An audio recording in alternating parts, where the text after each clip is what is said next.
The shrill cry of the alarm sliced through the midnight quiet like a blade, echoing off the sterile, colorless walls of room 312. Sarah Miller's knuckles whitened around her daughter's hand, the soft skin now frighteningly cool and limp. Beside the bed, her husband Eric stood by the window, his back rigid, eyes locked on the city's sleeping skyline, as if he might find an answer out there, somewhere, in the swirl of hospital lights and darkness. Sarah's heart hammered so hard she could barely hear the stuttering beep of the monitors over its thunder. Sophie, just 8 years old, freckles faded against cheeks nearly translucent, lay motionless, chest rising and falling in sync with the jagged rhythm of the machines.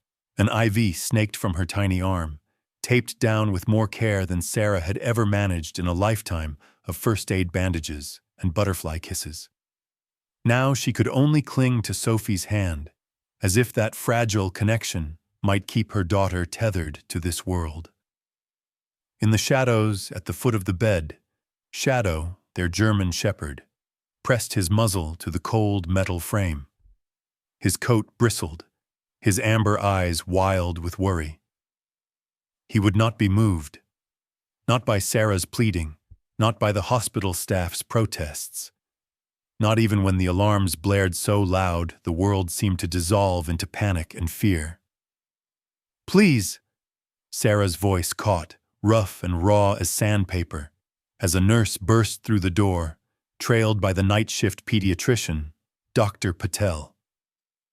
The doctor's face was unreadable behind his mask, but his eyes darted to the dog, to the little girl, to the mother clutching both of them in her own desperate orbit. "We can't have the dog in here," a nurse snapped, reaching for Shadow's collar. But Shadow pressed closer, a low, desperate whine rising from his chest. Sarah let go of Sophie's hand long enough to grip the nurse's arm. "No, don't. Please, he won't leave her. He's not hurting anyone. He's all we have." Dr. Patel hesitated, torn between protocol and the pleading in Sarah's voice. Then the heart monitor let out a piercing spike, 1, 2, 3 erratic beeps, before plunging into a frantic staccato. Nurses rushed in, hands flying, voices overlapping in a tangle of orders and questions and fear. Eric moved closer, shoulders squared as if to block the chaos from reaching his daughter, but he was as helpless as Sarah. The only one who moved with purpose was Shadow. In one smooth, shocking motion, the dog leapt onto the bed, his claws scrabbling for purchase on the slick sheets. The staff gasped, half in protest, half in awe. Shadow curled himself around Sophie, pressing his body along her side, his massive head settling on her chest. He lay utterly still except for the quiver in his breath, and the fierce, unwavering stare he fixed on Sarah. For a moment, the world stopped. The alarms quieted, as if startled into silence. Sarah's lungs burned as she realized she hadn't breathed since the chaos began. Dr. Patel shouted, "Get the dog out!" But Sarah shook her head, tears streaking down her cheeks. "No, please. There's nothing else we can do. Let him stay. Just let him stay." Shadow didn't move. He didn't blink. He just watched Sophie, his body tense, as if he could will her heart to keep beating with the force of his presence alone. Outside, somewhere down the hall, someone was shouting for security. But in room 312, the only sounds were the low whimpers of a mother and the shallow breaths of a child on the edge.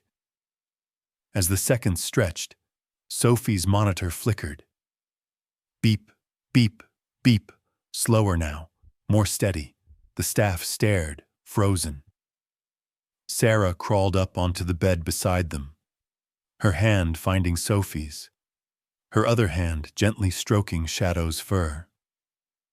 The dog was shivering, his eyes glazed with exhaustion, but he stayed pressed against Sophie as if he belonged to her, and she to him, in some way deeper than anyone could understand. Sarah remembered suddenly her own childhood. The summer her mother was sick, the stray mutt that would sit by her bedroom window every night. She had whispered all her fears to that dog, and in those hours she hadn't felt so alone. Now, watching Shadow, she whispered, "Don't leave us. Not now." The panic outside the room seemed to fade, replaced by a hush heavy with wonder and dread. Eric sank down onto the floor, back against the cold tile wall, head in his hands. Sarah saw his shoulders shake, silent sobs racking his frame. For the first time since this nightmare began, he looked smaller, breakable, as fragile as the hope she refused to let go. Dr. Patel leaned over Sophie, shining a penlight into her eyes. Checking her pulse again and again, he stared at the monitors, at Shadow, at the color that slowly crept back into Sophie's cheeks. The nurse closest to Sarah murmured, almost reverently, "It's a miracle," but Shadow was fading. Sarah could see it in the way his breaths grew labored, in the droop of his ears, in the way he wouldn't even lift his head when Eric finally got to his knees and stroked his fur. For a moment, it seemed as if the dog was pouring every last bit of himself into the child he loved. "Did he just save her?" Eric whispered, voice broken, barely audible. Sarah couldn't answer. She only watched, heart suspended between terror and hope, as Dr. Patel called for a battery of tests, his voice shaking with something Sarah had never heard in a doctor before: uncertainty, and something dangerously close to belief. As the first light of morning began to seep through the thin curtains, painting the walls with the faintest hint of hope, Sarah clung to Sophie and Shadow, refusing to let the world take either of them from her.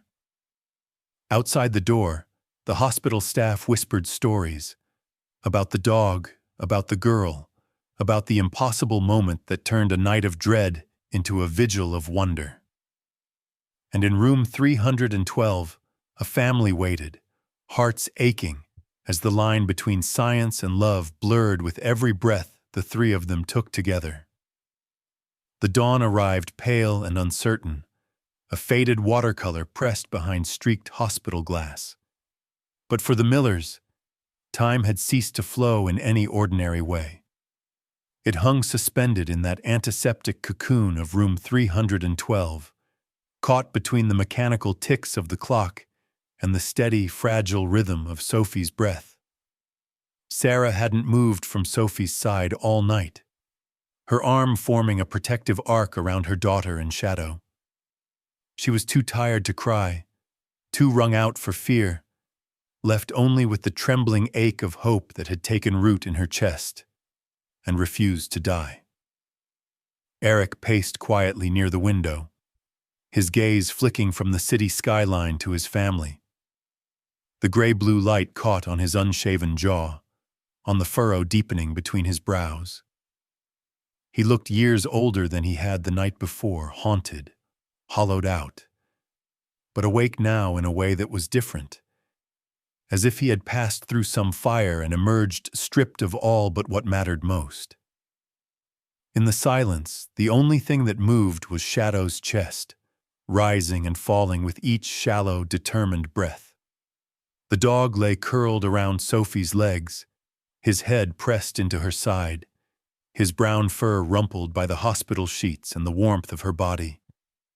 The peace was shattered by a sudden flurry of activity. Dr. Patel swept in, white coat fluttering behind him, the urgency in his stride matched by the hard glint in his eyes. He was followed by a pair of nurses and the hospital administrator, their voices a low, anxious buzz. The administrator, a woman with a severe bun and a clipboard held like a shield, stopped cold at the sight of Shadow on the bed. "This is against every policy," she began, but Dr. Patel cut her off with a raised hand. "We'll deal with it later.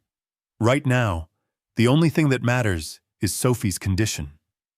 Sarah gripped Shadow's collar as the nurses approached, ready to defend the dog with her last ounce of strength. But before anyone could act, a ripple ran through the room.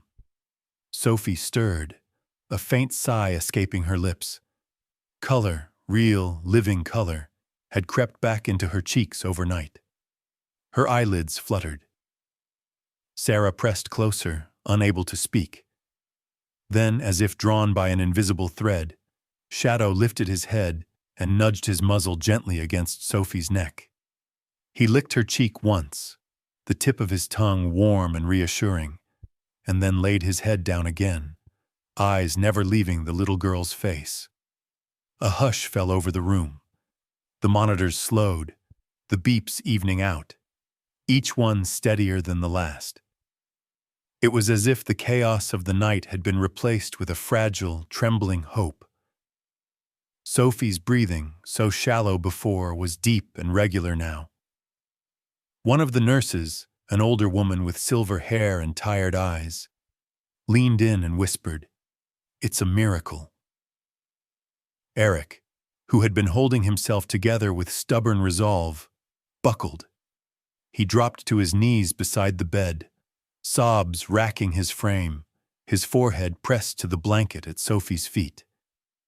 Sarah reached for him with her free hand, their fingers tangling, the warmth of that touch anchoring them both. Dr. Patel stared at the monitors, as if he couldn't quite believe what he was seeing. "Her vitals are improving. This is unprecedented. I want a full panel, blood work, imaging, everything we can do." Something changed. Something... He trailed off, glancing at Shadow as though the answer might be hiding in the gentle rise and fall of the dog's chest. As the nurses moved quietly around the room, drawing blood, checking lines, adjusting machines, the family remained clustered together on the bed. Sarah, Eric, Sophie, and Shadow, bound in a tangle of limbs and fur, and the inexplicable hope that maybe, just maybe, the worst was over. But the relief was laced with fear. Sarah could feel the tremor in Shadow's body, the way his sides heaved with effort, his tongue lolling out in exhaustion. The dog was giving everything he had.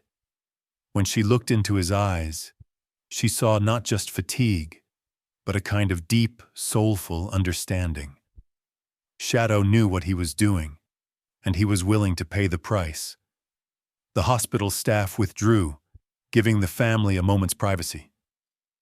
The administrator's protests faded down the hall, replaced by hurried phone calls and whispers that carried the story of room 312 from one end of the ward to the other. Alone again, Sarah stroked Shadow's ears, her voice low and trembling. "Thank you," she murmured. "Thank you for bringing her back." Eric wiped his eyes with the back of his hand. He leaned in close, his lips brushing Sophie's temple, then Shadow's fur. "You're our hero, buddy. You always have been." Sophie's fingers twitched, searching for something in her sleep, and landed on Shadow's paw. The dog responded with a faint wag of his tail, the effort monumental. His eyes drooped, but he kept his head on the bed, refusing to move from his post. The world outside room 312 began to stir. First, a curious nurse peered through the window, then another and another. By mid-morning, word had spread throughout the hospital. The Miller girl was stable, and her dog had not left her side all night. Dr. Patel returned, bearing test results and questions he could not answer. He moved quietly, his professional composure tinged with a wonder he couldn't quite hide. He listened to Sophie's heart, checked her reflexes, and watched as her eyelids fluttered, as if she were hovering on the edge of waking. "We need to keep monitoring her," he told Sarah and Eric. "This kind of turnaround, it doesn't make sense. But I can't deny what I see." He knelt by the bed, eyes meeting Shadow's. "You did something, didn't you?" he whispered, half to himself. Sarah watched the exchange. Hope and dread knotted in her stomach. What if the miracle wasn't meant to last? What if Shadow's strength ran out before Sophie was truly safe? Eric must have sensed her fear. He took her hand, squeezing hard. "We'll get through this," he promised, his voice rough. "We have to believe." Outside, a nurse pressed her hand to the glass, tears slipping down her cheeks.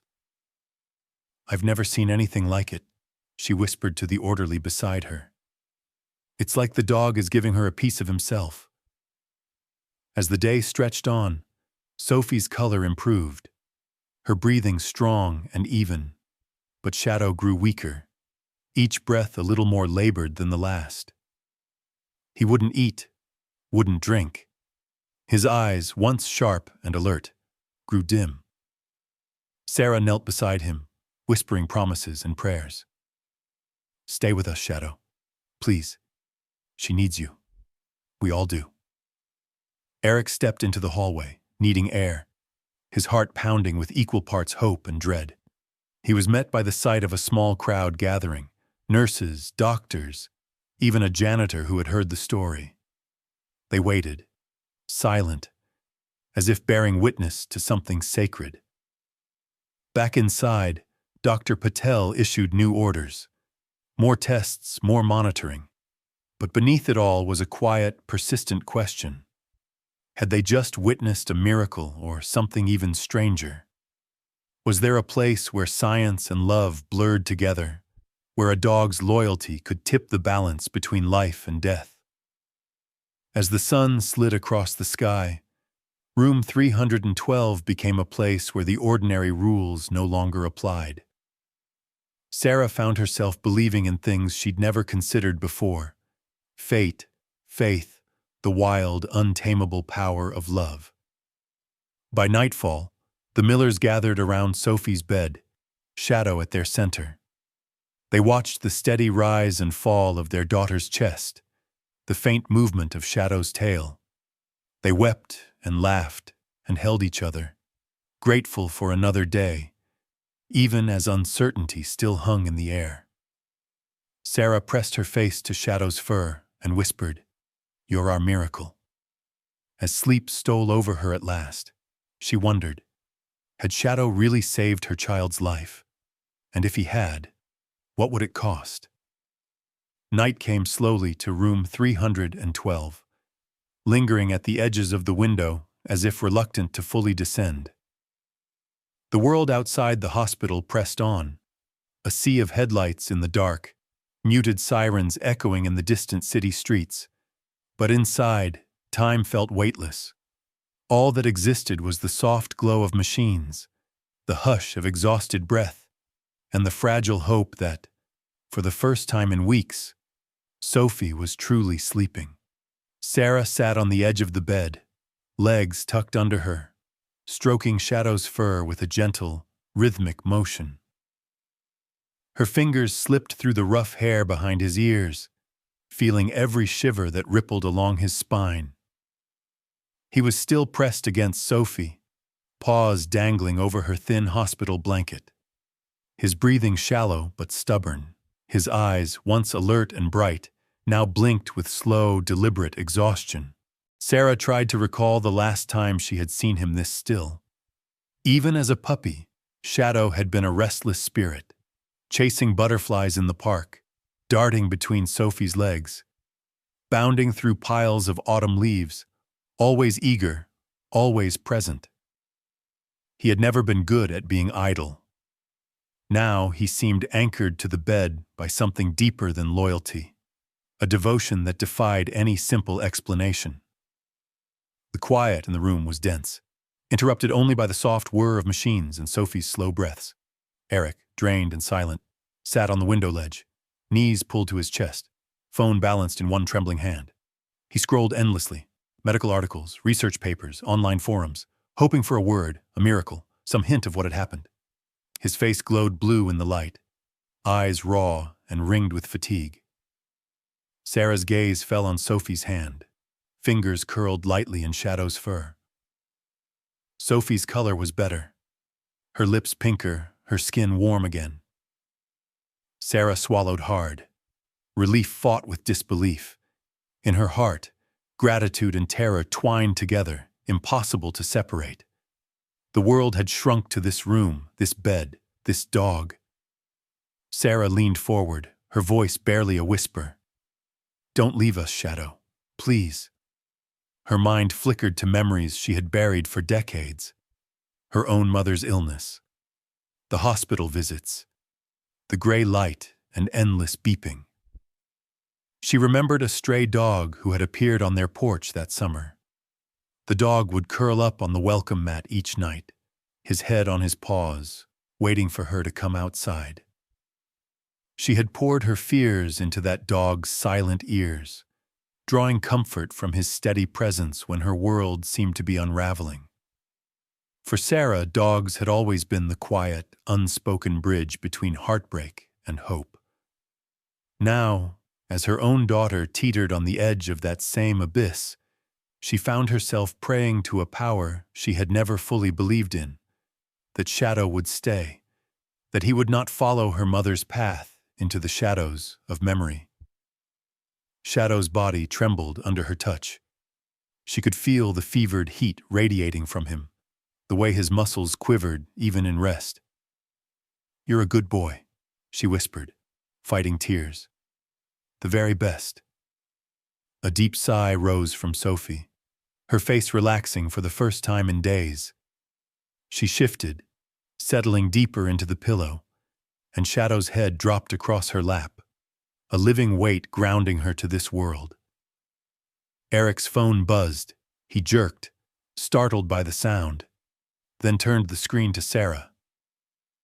"Listen to this," he said, voice hoarse. He read aloud. "Anecdotal reports exist of dogs who have comforted, even healed, the sick or dying. Science has yet to confirm any direct physical benefit, but the emotional bond can have powerful effects on recovery." He set the phone down, rubbing his eyes. "They say it's all folklore. Stories passed down, dogs lying beside soldiers on battlefields, bringing back children lost to fever. Nobody can prove it, but—" He trailed off, voice trembling. "After tonight, I don't know what to believe." Sarah nodded, her eyes fixed on Shadow. "Sometimes, I think the old stories hold more truth than we want to admit." Eric let out a shaky laugh, bitter and sad. "If Shadow's a miracle, then he's the only one we've got." They fell silent again, letting the hush settle between them. In the hallway, a janitor passed, whistling a broken tune that faded as quickly as it arrived. Life beyond room 312 moved on, oblivious to the mysteries tangled in its quietest corners. Sarah brushed a strand of hair from Sophie's forehead, the gesture automatic, grounding. The girl's breath deepened, her cheeks flushed with sleep. Shadow's tail twitched once, the movement barely noticeable. The monitors beeped in their steady rhythm, the room awash in pale hospital light. Sarah allowed herself to imagine a future, a spring morning with Sophie running in the park, Shadow chasing after her, barking in joy. She tried to picture laughter, not fear. She wanted desperately to believe that this was not the end, but a beginning.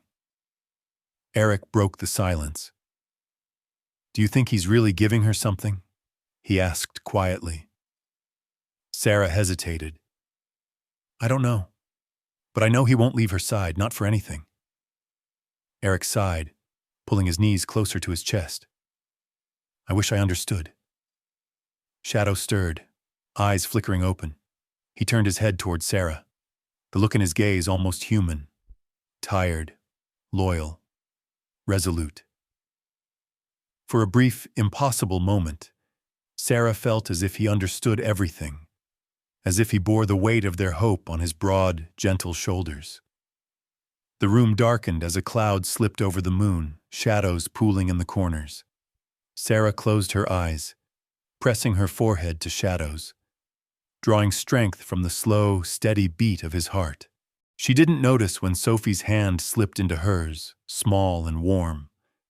She didn't see Eric for the first time fold the phone away and close his eyes, surrendering to the fragile peace that finally settled over room 312.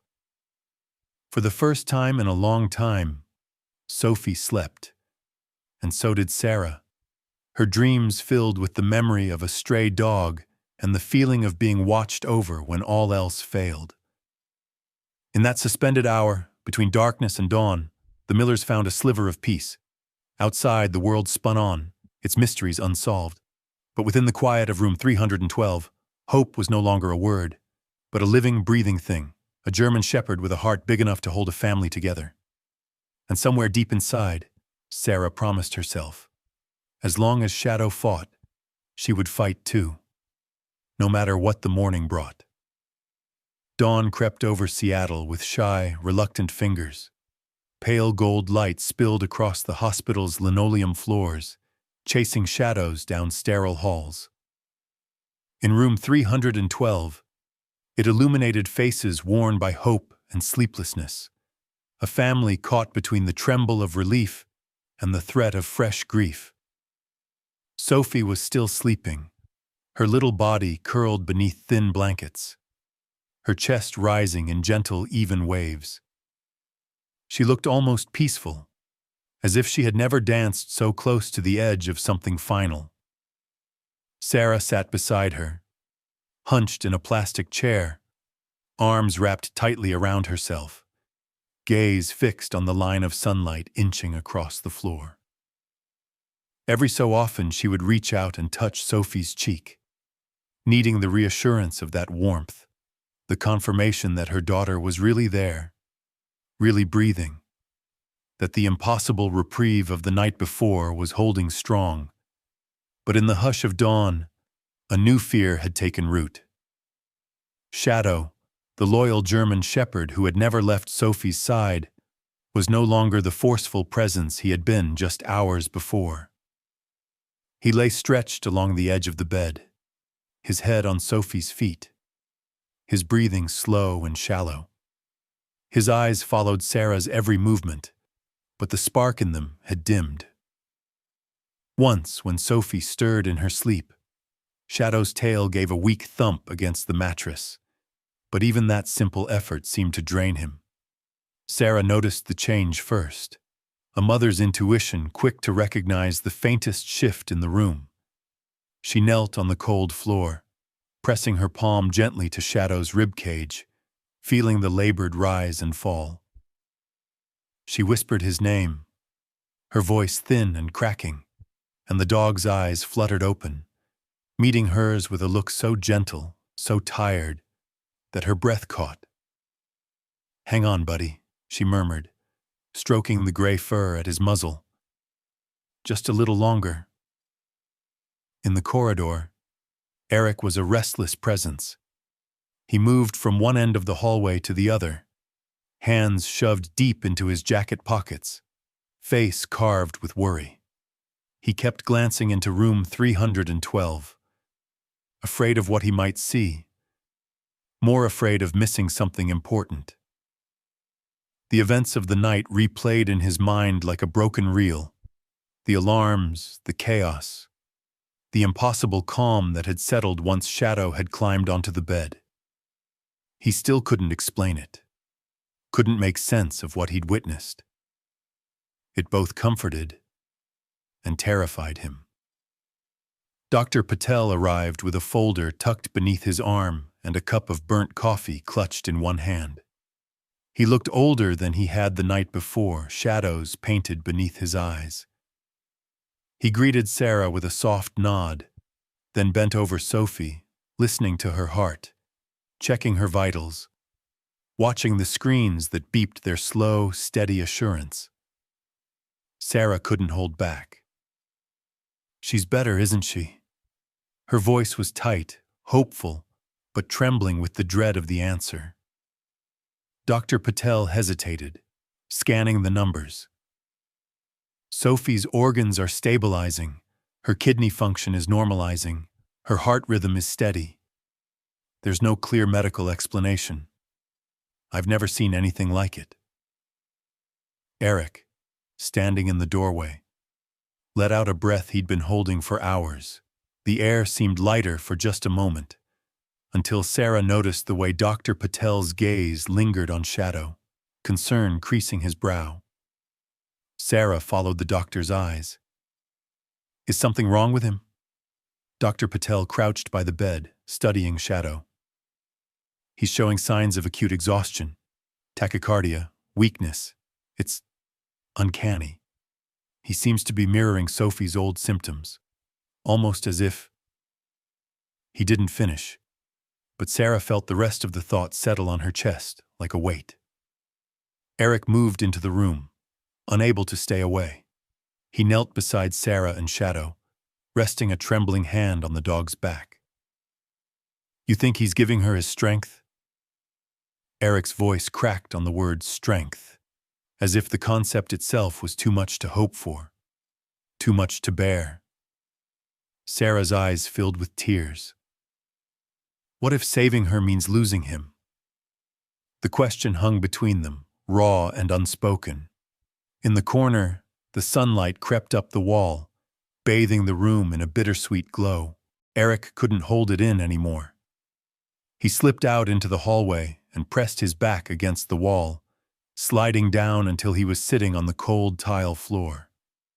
For a long moment, he let himself fall apart, head in his hands, body shaking with sobs he refused to make audible. Out here, away from Sarah and Sophie, he let fear have him. What if they were trading one life for another? What if the miracle was a bargain he never meant to make? Inside, Sarah pressed her face to Shadow's fur. "You're our hero, you know that?" she whispered, her tears soaking into his coat. "But I need you to stay. I can't lose you both. I can't." Shadow gazed at her with an old soul's understanding, his breath feathering her cheek, the warmth of him grounding her even as he faded.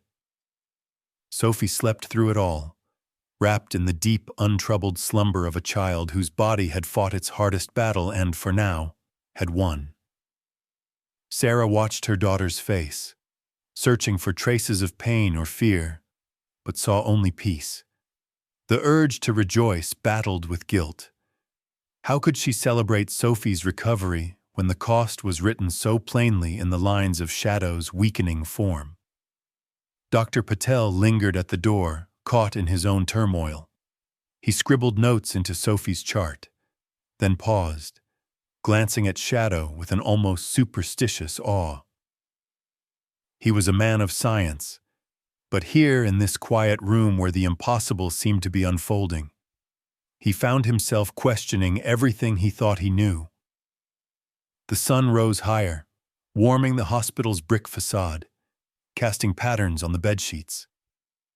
In those fleeting moments, hope and fear collided, blurring the edges between miracle and loss, between faith and desperation. Sarah pulled Eric back into the room.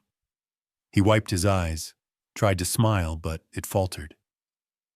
"We have to face it together," she said. "Whatever happens next." Eric nodded, pulling Sarah close, resting his chin atop her head. They sat like that, united in the liminal space between hope and heartbreak. Shadow stirred once more, lifting his head with effort. He pressed his nose into Sophie's hand, breathing in her scent. Sarah squeezed his paw.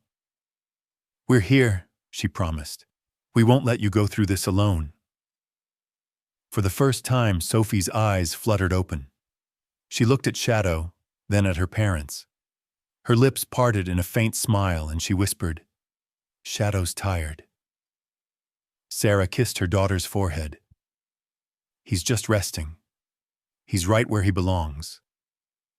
As Sophie drifted back into sleep, Sarah and Eric exchanged a look, part gratitude, part helplessness, all love. They didn't know what tomorrow would bring, but for now they had each other. And they had Shadow, giving all he had, loving without limit, teaching them what sacrifice really looked like. Outside, the world hurried past, doctors making rounds, machines beeping, the city waking. But in room 312, time slowed, circling the small, sacred space where hope and fear lived side by side, neither quite strong enough to chase the other away. And as the morning brightened, Sarah realized that sometimes the bravest thing you could do was hold on tight, even if you were terrified of what you might have to let go. It didn't take long for the news to spread. By late morning, a strange tension hummed along the hospital corridors. Administrators began to whisper about the incident in room 312, the dog on the bed, the monitors stabilizing, the impossible story that defied hospital rules and medical logic. No one wanted to be the one to challenge what they'd witnessed, yet the pressure mounted. Sarah felt it in the way nurses hesitated before entering, glancing first at the German shepherd curled protectively beside her daughter. She heard it in the clipped footsteps of the administrator, Miss Franklin, as she approached room 312, flanked by 2 security guards and a man in a white coat from infection control. The air crackled with a new anxiety, colder and more clinical than the night before. Miss Franklin's voice was brisk, her words edged with a practiced sympathy. "Mrs. Miller, I understand how important Shadow is to your family, but we can't have animals in a sterile environment, especially in the ICU. We have to think of the other patients, infection protocols." Sarah stood, shoulders squared, exhaustion burning in her bones but defiance hot in her eyes. "You saw what happened last night. You saw Sophie. Please just give us a little more time." The doctor from infection control interjected. He could carry bacteria, allergens. Dr. Patel appeared in the doorway, his white coat wrinkled, a stain of coffee blooming on one sleeve. "Shadow's not leaving this room," he said, his voice unexpectedly firm. "Not until I say so." Miss Franklin frowned, clearly caught between policy and a story she couldn't explain. After a terse exchange, it was decided. Shadow could stay, but only one more night. By sunrise, the hospital's rules would reclaim room 312, and the Millers would face whatever came next, together or not. Sarah sank into the chair, relief and dread fighting for dominance. Eric hovered near the foot of the bed, his hands balled into fists. He wanted to believe, wanted desperately for there to be a right answer, but every option felt like a loss. That afternoon, with the sun slanting through blinds and the hum of hospital life carrying on outside, Sarah gathered Sophie and Shadow close. She stroked Shadow's tired head and began to tell Sophie the story of how their dog had come into their lives, a story that suddenly meant more than ever before. "You remember the park, don't you?" she said softly, brushing a curl from Sophie's forehead. Sophie nodded, her voice a whisper. "When I fell off the slide." Sarah smiled, though her eyes glistened. "You were so little. 4, maybe. You ran faster than your feet could carry you. You slipped. And Shadow, he was just a stray back then. But he saw you fall, and before I could even scream, he was there, standing over you. You weren't scared, because he wasn't scared. You reached out and hugged him so tight, and he didn't move until you stopped crying." Sophie listened, her hand tangled in Shadow's fur. "He saved me then, too." Sarah nodded. "He's been saving us ever since. That's why he's so tired now. He loves you so much, Sophie." Eric turned away, his throat tight. He wandered out into the hallway, phone pressed to his ear, desperation leaking into his voice as he called every vet clinic in the city. He spoke to 3 different veterinarians, describing Shadow's symptoms and the strange, impossible events of the last night. He begged for advice. Was there anything he could do? Any treatment that might help? Each time the answer was the same. "Bring the dog in, let us see him, maybe we can help." But Eric couldn't imagine pulling Shadow from Sophie's side, not even for a minute. Back in the room, Sarah whispered promises into Shadow's ear. If you have to go, we'll make sure you know how much you mean to us. You'll never be just a dog. You're family. You're our hero, Shadow. The hospital hummed with distant activity. Overhead announcements, carts rattling down tiled hallways, laughter echoing from a nurse's station down the corridor. The world outside room 312 kept moving, but inside, time was suspended. Sarah and Eric both knew what was coming, even if they refused to say it aloud. As dusk approached, Dr. Patel returned. He lingered at the door, listening to the sound of Sarah's voice weaving stories of Shadow's loyalty, Sophie's quiet giggles, the warm, rhythmic sound of Shadow's slow breathing. He cleared his throat. "I know this isn't what you want to hear," he said gently, "but Shadow's vitals are weak. He needs rest, fluids, maybe more. If you want to say goodbye, tonight might be the best time." Sarah's eyes stung, but she nodded. "Thank you, Doctor." That night, the Millers made a camp of sorts in the tiny hospital room. Eric dragged in a second chair, arranging it beside Sarah's. He reached for her hand, and together they sat in silence, holding vigil as the sky outside turned navy and the city's lights flickered to life.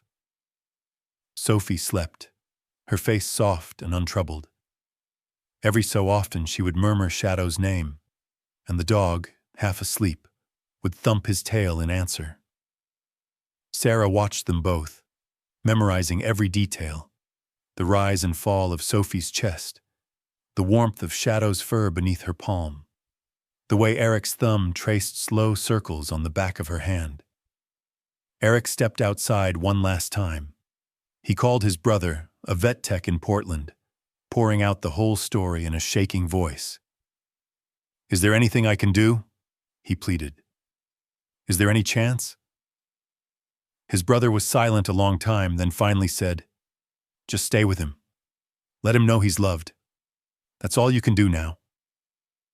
Eric rejoined his family, swallowing his grief, trying to be strong.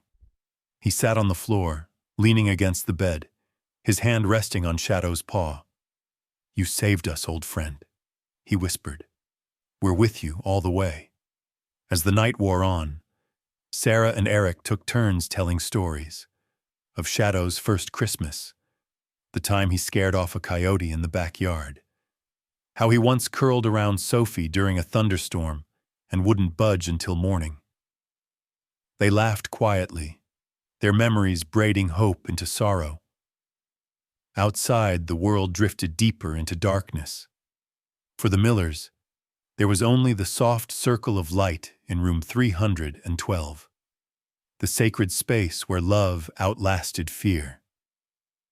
As midnight approached, Sarah leaned over and kissed Shadow's nose. "Thank you for every single day, brave boy," she whispered. "Whatever happens, you'll always be with us." Eric nodded, voice thick. "We'll make sure you know. We'll make sure Sophie always remembers." Sarah rested her head beside Sophie's, eyes never leaving Shadow. Eric watched them, trying to memorize the shape of his family in that fragile, glowing moment, knowing it was precious, knowing it might not come again.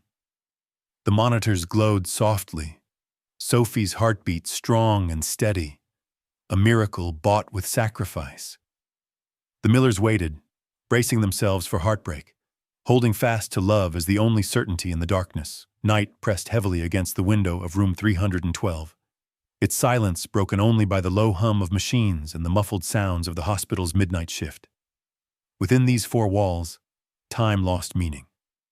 The Millers' world had shrunk to the dim glow of the monitors, the soft rise and fall of Sophie's chest, and the loyal shadow of the German shepherd, who would not leave her side. Shadow's decline was unmistakable now. Every breath came as a labor. His once proud frame trembled with weakness, and his eyes, clouded with fatigue, barely followed movement around the room. He ignored the bowl of water at his feet, turned away from the treats nurses had offered him earlier in the day, and only moved when Sophie stirred in her sleep.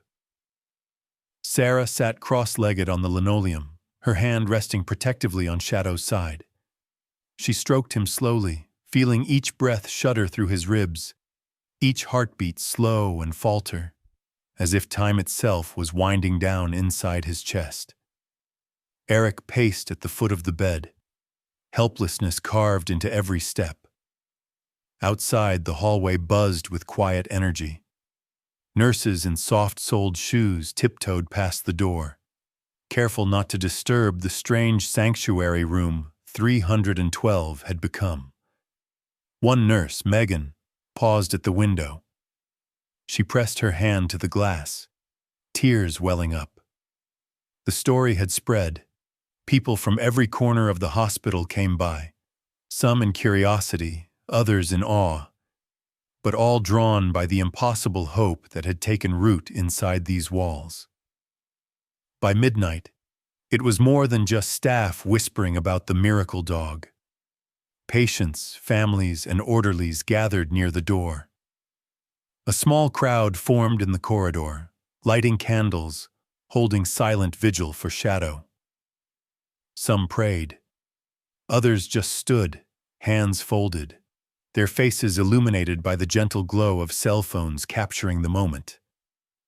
Someone from housekeeping left a plate of warm chicken just outside the door. Another left a tiny knitted blanket embroidered with the word hero. The energy drew Sarah's attention. She peered out the window, her chest tightening at the sight. Strangers united in hope and sadness. A community holding its breath for a dog they barely knew but somehow loved. The world outside room 312 felt impossibly close. Inside, the Millers prepared for what they feared was the end. Dr. Patel returned, his eyes red-rimmed from sleeplessness and something deeper. He crouched beside Shadow, laying his hand on the dog's trembling back.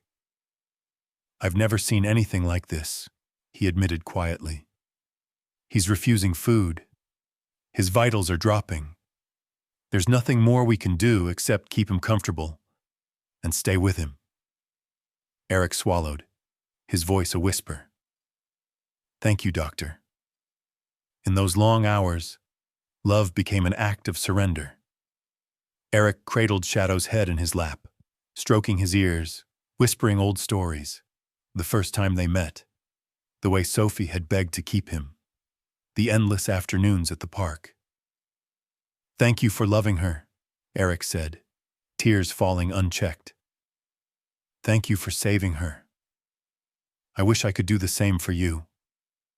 Sarah wrote a letter to Sophie, the pen trembling in her hand.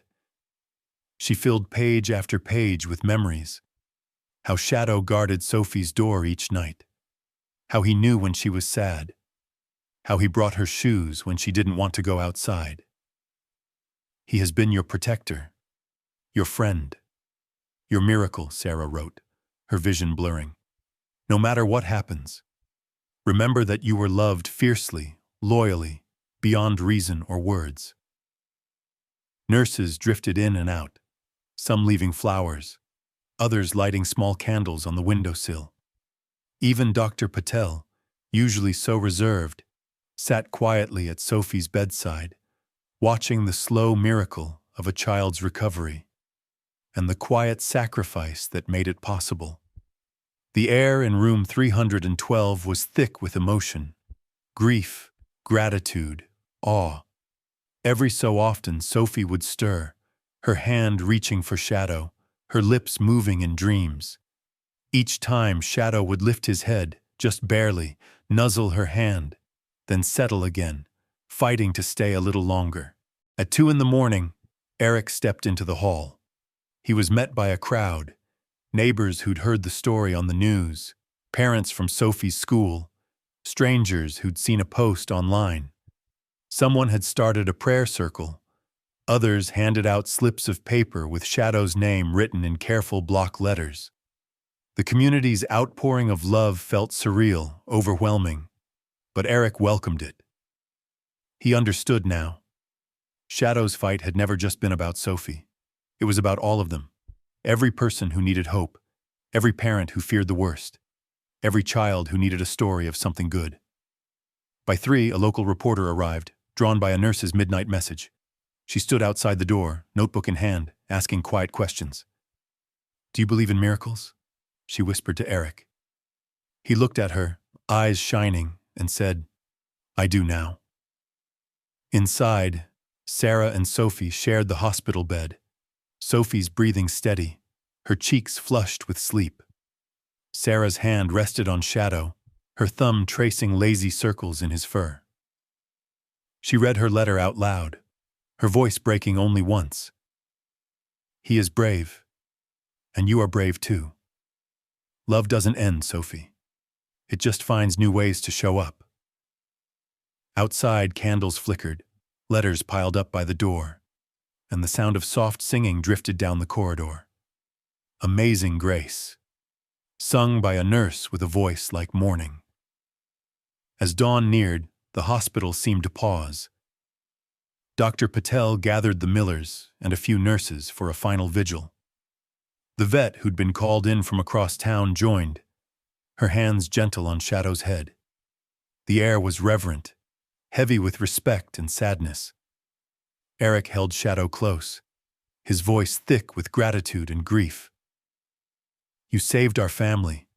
You gave everything, and we'll never forget you." Sarah brushed a tear from Sophie's cheek, whispering, "You can rest now, sweet boy. We'll take it from here." And Shadow, surrounded by love, family, strangers, hospital staff, the whole community, closed his eyes, head nestled against Sophie's feet, and drifted towards sleep.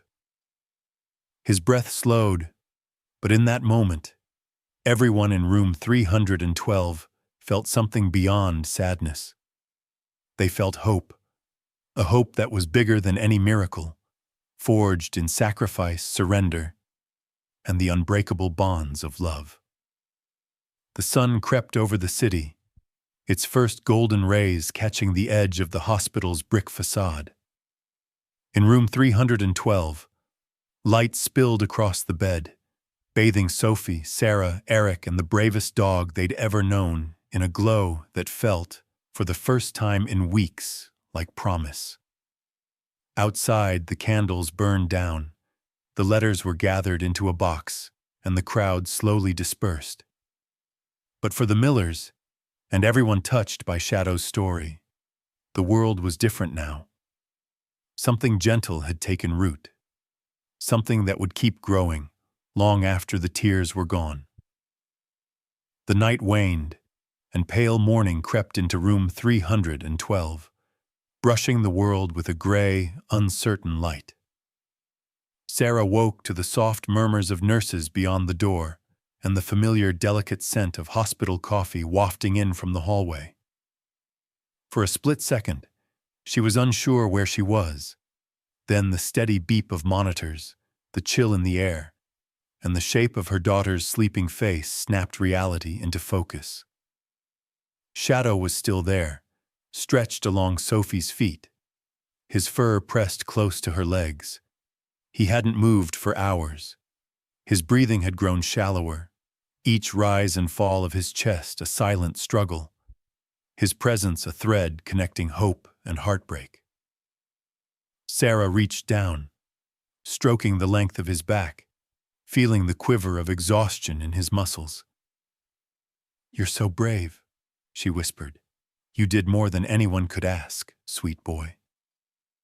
The family gathered for what they feared were Shadow's final hours.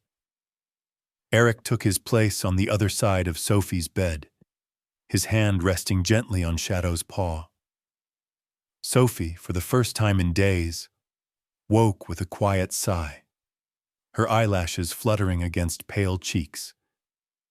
She was stronger. There was color in her lips, a subtle strength in the way she opened her eyes, as if something invisible had shifted in the night. The room was crowded. Dr. Patel entered quietly, nodding to the nurse who lingered at the doorway, her face etched with worry and awe. The vet, Dr. Henderson, had come before sunrise, summoned by Eric's late-night call. She wore scrubs and a heavy cardigan, and her eyes were soft with compassion as she knelt beside Shadow. Sophie looked at her parents, then at Shadow, her voice small but certain. "He stayed with me. He didn't let go." Sarah bent close, her voice trembling. "He loves you, sweetheart. He's always been your protector." Sophie's small hand found Shadow's ear and stroked it gently. "Thank you, Shadow. Thank you for not letting go." At that moment, as if he'd been waiting for just those words, Shadow lifted his head with tremendous effort. His gaze found Sarah's, searching and full of understanding. She saw in his eyes all the years, the puppy bounding across their first apartment, the teenager's endless games in the yard, the steady guardian who stood between Sophie and every storm. Then, with a gentle flicker of his ears, Shadow turned to Sophie and softly licked her hand. It was barely more than a whisper of movement, but it carried all the love, loyalty, and courage he had left to give. Sophie smiled through tears. "Good boy," she murmured. A hush settled over the room. Eric squeezed Sarah's shoulder. Dr. Patel bowed his head, and the nurses stood by, silent and reverent. Outside, the hospital's world carried on. Phones ringing at the nurses' station, carts rolling down the hall, patients stirring as the city awoke. But inside room 312, time paused. Shadow drew one last deep breath, his eyes fixed on the girl he'd loved more fiercely than his own life. As Sophie drifted back into sleep, her breathing steady, Shadow released a soft sigh and went utterly still. His head rested on Sophie's lap, the corners of his mouth relaxed, as if he was dreaming of fields and sunlight and laughter. Sarah covered her mouth with her hand, her body shaking with grief and gratitude. Tears streamed silently down Eric's cheeks. Sophie, barely awake, snuggled closer to Shadow's warmth, a smile lingering as if she'd heard a secret meant only for her. The sun rose higher, and golden light filled the room, painting the walls in gentle hues. Dr. Henderson checked Shadow and nodded to the family, her voice thick. "He's at peace." For a long moment, no one spoke. The silence was complete, not empty, but sacred. In that space, the Millers held each other and their memories, feeling the weight and lightness of loss. Sarah gathered Sophie into her arms, rocking her gently, her tears falling into Sophie's hair. "He'll always be with us," she promised. "He gave you everything." Outside the window, someone had tied a hand-knit blanket, a gift from a neighbor, around the railing. A nurse quietly entered with a box, setting it at the foot of the bed. Cards, letters, and drawings from people they'd never met, all touched by Shadow's story. There were pictures of other dogs, words of hope, tiny paper hearts and prayers folded into neat squares. Eric knelt beside Shadow, hands trembling as he stroked the dog's fur for the last time. "Thank you for loving us, for staying, for fighting," he said, voice raw. "You saved our girl. You changed our lives." As the sun climbed, the hospital garden below room 312 sparkled with dew. The staff gathered to share the news, many of them weeping quietly. Some patients had never met Shadow, yet they cried, feeling the loss as their own. He had become everyone's dog, courageous, gentle, selfless. In the hours that followed, Sarah found herself remembering every moment. The day Shadow bounded into their lives, his first bath, the time he howled at the moon with Sophie beside him, the countless nights he kept vigil at her bedside. Every memory a gift, every heartbeat a miracle. Later, as the city shook off the last of night, Dr. Patel returned to offer his condolences. He lingered, a rare thing for him, sharing a cup of hospital coffee with Sarah and Eric, his tone thoughtful. "I can't explain what happened here," he said, "but I know this. I've never witnessed anything so powerful. He gave her something no medicine could." Sarah nodded, her voice soft but steady. "He gave us hope. He gave us each other." A gentle breeze drifted in through the window, carrying the distant sound of children laughing somewhere in the garden below. Sophie, drifting in and out of sleep, clutched Shadow's collar in her fist, refusing to let go. When the nurse returned to prepare Shadow, Sarah stopped her. "Wait. Let's give him one last moment with his family." The Millers gathered close, laying hands on Shadow's fur, speaking quiet words of gratitude and farewell. They stayed that way for a long time, unwilling to break the fragile peace. Only when the sun was high did they finally let go, surrendering their brave friend to the hands of the staff, hearts full but broken. As Shadow was gently carried from the room, the family watched in silence. Sarah wrapped her arms around Eric and Sophie, feeling the ache of loss, but also the warmth of love that would not fade. Outside room 312, the hallway was lined with people, nurses, doctors, patients, and strangers, each paying quiet tribute as Shadow passed. Some touched his head, others whispered, "Thank you," and more than a few wiped tears from their eyes. In the quiet that followed, Sophie whispered, "He'll always be with me." Sarah kissed her daughter's head. "Always. He gave you his final gift." And as the sun flooded room 312, the Millers understood. Shadow's last gesture was not only love, it was legacy, a bond unbroken by death, a hope that would shape them forever. The days that followed Shadow's passing blurred together, a slow, gray drift of mourning and gentle recovery. For the first time in months, Sophie stayed awake all day, her energy returning with an almost supernatural steadiness. Nurses dropped by her room, surprised to see color in her cheeks, laughter slipping out between stories, her appetite returning with a child's greedy delight. Yet beneath her recovery was a gentle ache, a space beside her that no amount of medicine or sunlight could quite fill. Shadow's absence was everywhere. His bed, an old blanket beneath the window, remained untouched.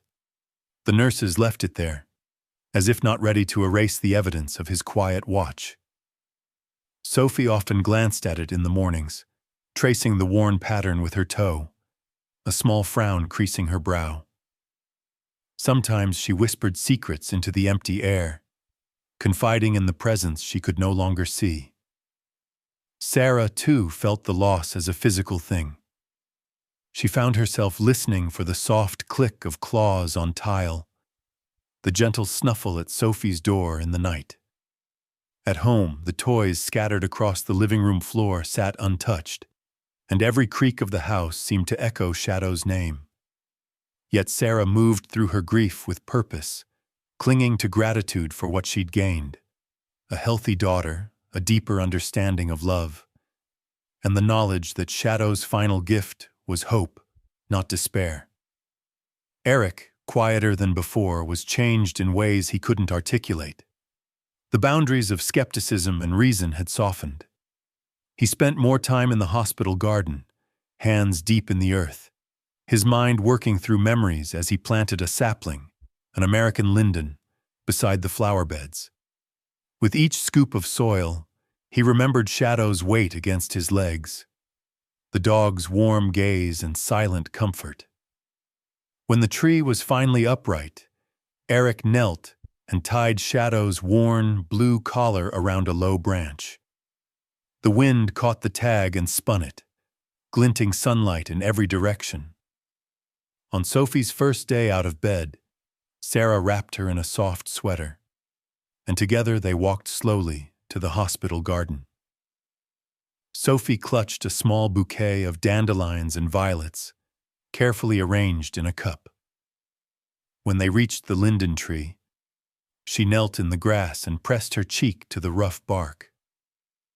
"I brought you flowers, Shadow," she said softly. She tied a ribbon, bright yellow, just like his old tennis ball, next to the collar. "So you don't get lonely." Sarah knelt beside her, arms wrapped around her daughter. For a moment, both were silent, letting the wind carry their thoughts upward.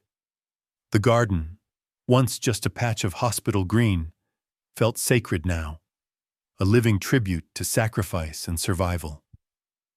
Nurses paused in their rounds to watch, a few even joining in, planting bulbs or leaving handwritten notes beneath the tree. Inside the hospital, Shadow's story refused to fade. Letters continued to arrive, some from strangers across the state, others from children who had followed the news and wanted to share stories of their own pets. Artwork appeared on the walls, paintings of Shadow, of Sophie and her dog running through fields of wildflowers, of a bright star shining over room 312. Dr. Patel, who had kept his distance in the first days after Shadow's death, approached Sarah with a new sense of humility. "Would you consider speaking to the hospital board?" he asked, voice tentative. "About what happened here, about what you and Shadow taught us." Sarah hesitated at first, unsure if she could find words for something that felt so private, so sacred. But Dr. Patel's eyes were gentle, his posture vulnerable. "We want to start a program, animal-assisted healing. There are rules, of course, but maybe we can find a way. If Shadow's story could help other families." Sarah agreed on one condition: Sophie would be at her side. When the day came, they stood before a room of hospital administrators, doctors, and skeptical board members. Sarah told their story, the terror, the hope, the impossible turn that science couldn't explain. She spoke about the dog who had guarded her daughter's dreams, about the unmeasurable power of love, about the ways animals could bridge chasms that medicine could not. Sophie, her hand tight in Sarah's, added her own voice. "Shadow made me brave. He never gave up. He helped me feel safe when nothing else did. If we help other dogs, maybe they can help other kids too." The board voted, not unanimously, but with enough conviction to start a small pilot program. The news made its way through the hospital and beyond. Soon, therapy dogs began visiting children in recovery. The mood on the pediatric floor lightened. Laughter became more common than tears. And even the most cynical doctors found themselves slipping treats to a gentle golden retriever or an old basset hound in a volunteer's vest. At home, healing came slowly. The Millers talked often about Shadow, sometimes through tears, but more and more with smiles. They built a small memory box, his collar, a favorite toy, photos from summers past.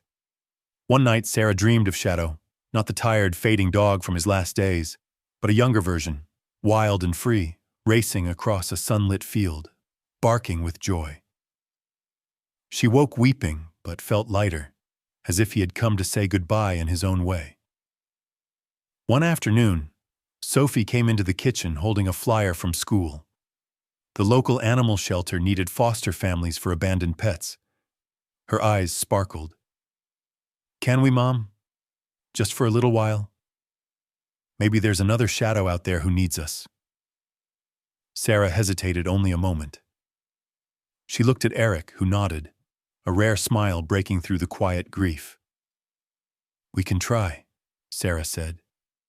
"It's what Shadow would want." That week, the Millers welcomed their first foster, a trembling German Shepherd puppy, all long legs and oversized ears, named Blaze. He was frightened and slow to trust, but Sophie knelt beside him, whispering secrets only a child and a dog could share. "Shadow sent you, didn't he?" she asked, as Blaze licked her cheek. Sarah watched them, heart aching and full, understanding at last that Shadow's greatest gift was not just the miracle of Sophie's recovery, but the legacy he left behind. A call to heal, to love, to open their home and hearts again. As summer waned and the linden tree flourished in the hospital garden, the story of room 312 lived on, in every wagging tail, every child's laughter, every small act of compassion. Shadow was gone, but his love moved forward, a gentle current shaping everything that came after. Months passed, and though the world spun forward, the legacy of Shadow's sacrifice remained woven through the fabric of the Millers' daily life. It was present in ways both quiet and profound, in every small kindness, in every shared memory, and in the silent, comforting gaze of a new companion.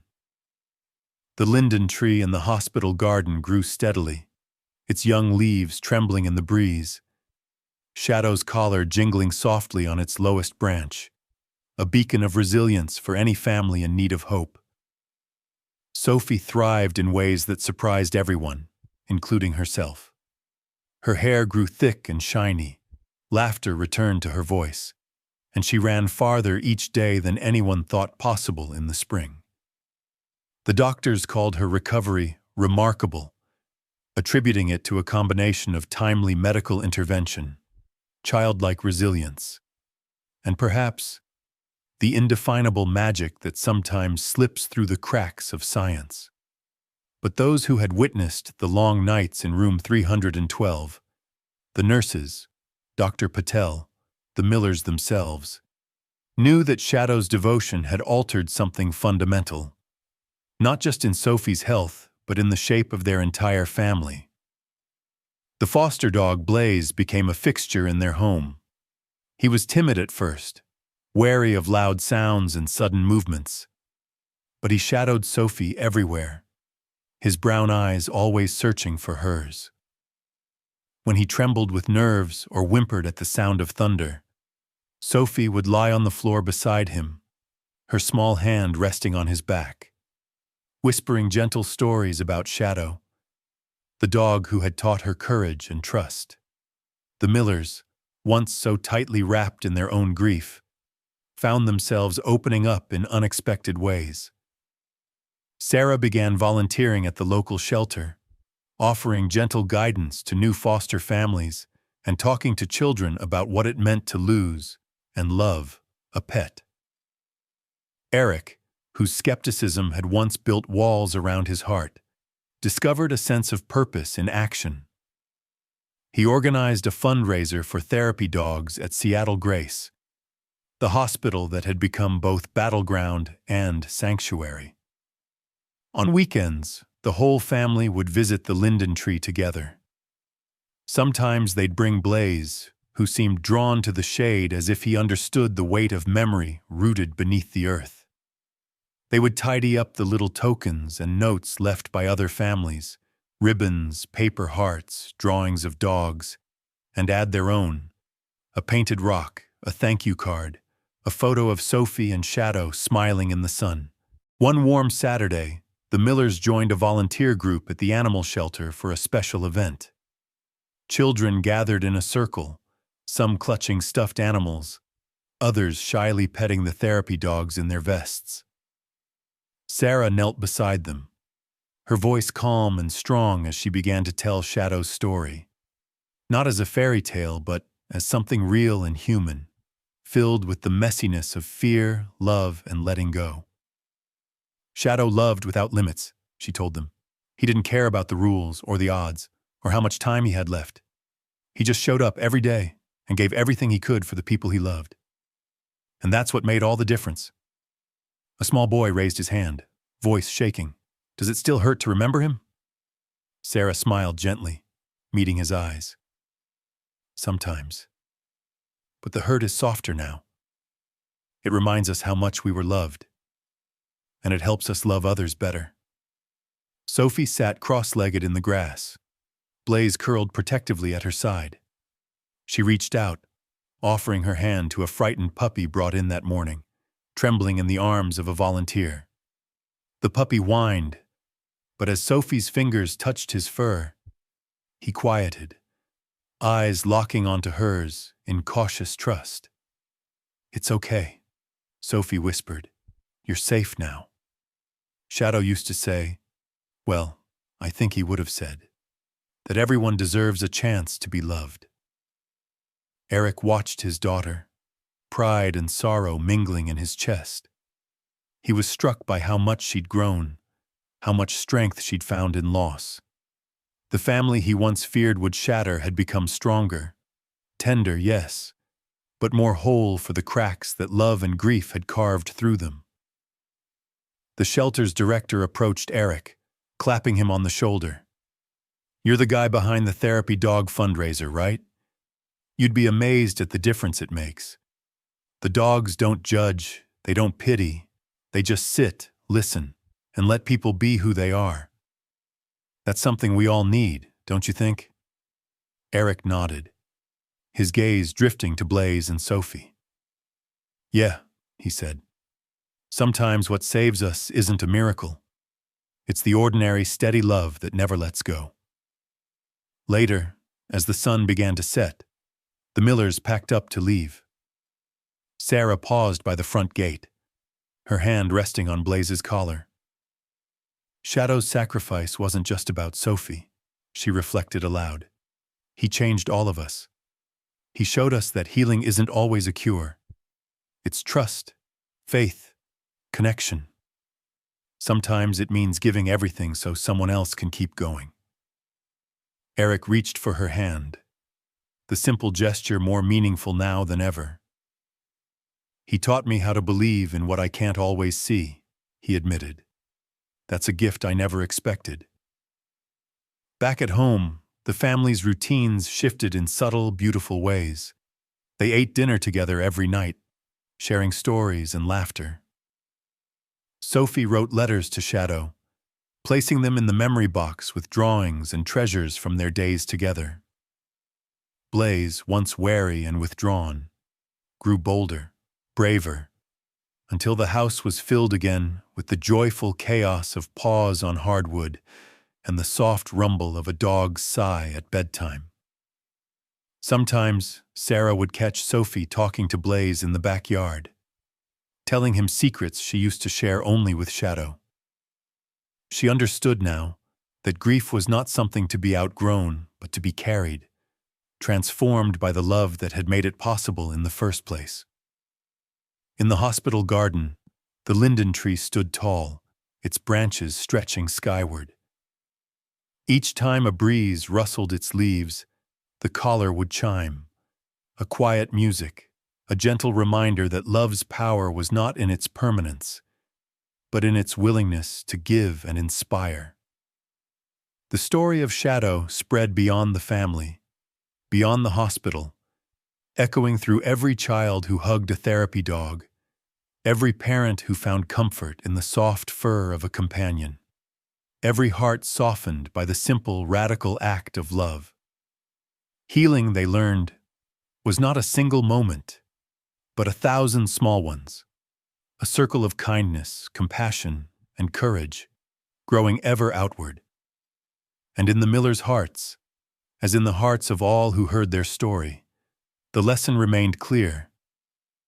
To love is to risk, to give, to lose, and to heal again, always stronger for having dared to care. Spring returned to Seattle with a sudden burst of color, the kind that made the city feel new, washed clean of all the old gray. The linden tree in the hospital garden was now taller, its green crown a gentle canopy over the pathway where staff, patients, and families paused every day, some to rest, others to remember. Sophie's yellow ribbon still fluttered beside Shadow's collar, a bright marker against the leaves. For the Millers, life had not simply gone back to normal. It had remade itself layer by layer around Shadow's absence and his enduring legacy. Their home was louder now, the floors scattered with toys and puppy treats, Blaze's big paws clumsy on the hardwood, The air was different, too. Lighter, full of laughter that sometimes swelled into tears, the bittersweet ache of remembering. On a bright May morning, the Millers packed the car with cookies, balloons, and Blaze's therapy vest. It was National Therapy Dog Day, and they'd been invited to help host an event at Seattle Grace. For the first time since leaving room 312, they walked through the hospital's sliding doors, not as patients, but as storytellers, volunteers, and bearers of hope. The atrium buzzed with energy. Children clustered in the corner, some in wheelchairs, others trailing IV poles like loyal companions. Volunteers in bright t-shirts led a parade of therapy dogs, retrievers, poodles, mutts of every color and size, each greeted with squeals of delight and eager hands. Nurses laughed, doctors paused to snap photos, and parents clung to one another, grateful for a morning not defined by fear. Sarah carried a stack of handmade bookmarks, each decorated with a paw print, a quote about kindness, and the initials SM for Shadow Miller. She handed them out to families, telling small stories as she went. "He was our miracle," she'd say, "but I think he would have wanted to be everyone's." Eric, never comfortable with crowds, found his place among the organizers, hauling boxes and helping to set up tables. He kept an eye on Sophie and Blaze, pride blooming every time he saw his daughter kneel to comfort a shy child or show Blaze's special trick, paw, spin, and gentle hug, to an admiring audience. The event's highlight was a small ceremony beneath the linden tree, now adorned with paper hearts and flowers. Hospital staff set up folding chairs. Parents and children filled the space, dogs lounging on the grass. Dr. Patel, beaming and more relaxed than anyone had ever seen him, stepped up to the microphone. "Today we honor the power of healing, not just of bodies, but of hearts," he began. "We've learned, through families like the Millers, that sometimes the greatest medicine is the touch of a friend, a wagging tail, a moment of shared courage. This garden, this tree, and this day, these are here because love showed us another way." He motioned for Sophie to join him. Her hair caught the sunlight, her steps steady and sure. Blaze sat beside her, tail wagging, eyes bright with trust. Sophie cleared her throat, and with Sarah's hand steady on her shoulder began, "My name is Sophie, and I want to tell you about my best friend, Shadow. When I was sick, he never left me. When I was scared, he made me brave.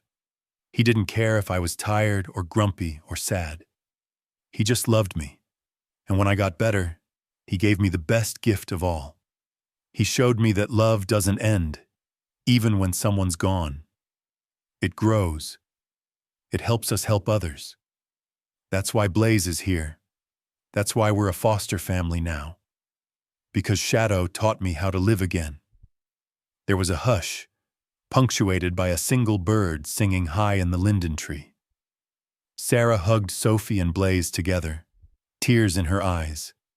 Tears not of pain, but of gratitude and pride. One by one, families shared stories. A boy talked about how his therapy dog helped him learn to walk again. A mother spoke of finding hope in the garden after her daughter's surgery. Volunteers from the shelter told of the hundreds of animals who had found homes because of the Millers' fundraising and outreach.